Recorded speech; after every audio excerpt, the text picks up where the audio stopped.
Yeah man, baby girl T, Broti, Chuba. AZ Angel Media Girls.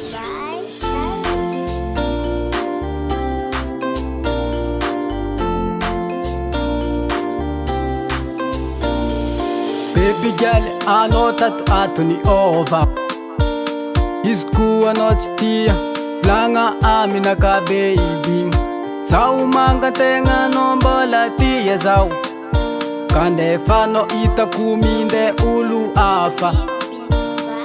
Ambadiky agny baby, anao igny mampirafy zaho.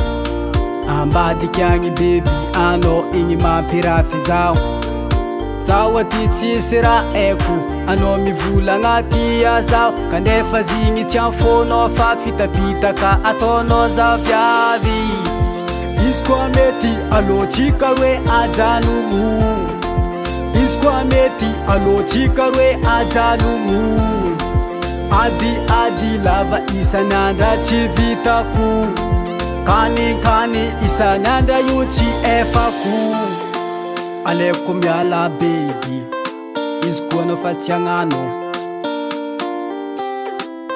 Broti ma baby, zaho ndraiky mbola tia fa izy koa anao fa tsy agnano. Tsy haiko ataoko, atsika samy mibogno, allo samby misaraka. Atsika samy mibogno, allo samy misaraka.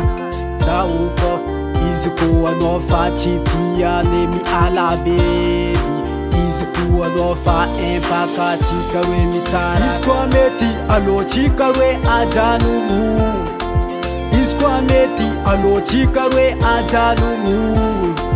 Ady lava isan'andra tsy vitako, kanikany isan'andra io tsy efako. Broti marary zaho baby, nitaregny zaho tiako, fa zaho ndraiky na marary zaho fatsy agnapody anao baby. Zaho nao ngoma, zaho fatsy agnapody anao baby. Okay. Izy koa mety alohatsika roe ajanono, izy koa mety alohatsika roe ajanono. Ady lava isan'andra tsy vitako, kanikany isan'andra io tsy efako. Izy koa mety alohatsika roe ajanono, izy koa mety alohatsika roe ajanono. Ady lava isan'andra tsy vitako, kanikany isan'andra io tsy efako. Ialatsiny za bebe, tsy toko trataoko ialanoa fa anao miala za aminany, za mbala tia fa tsy tia.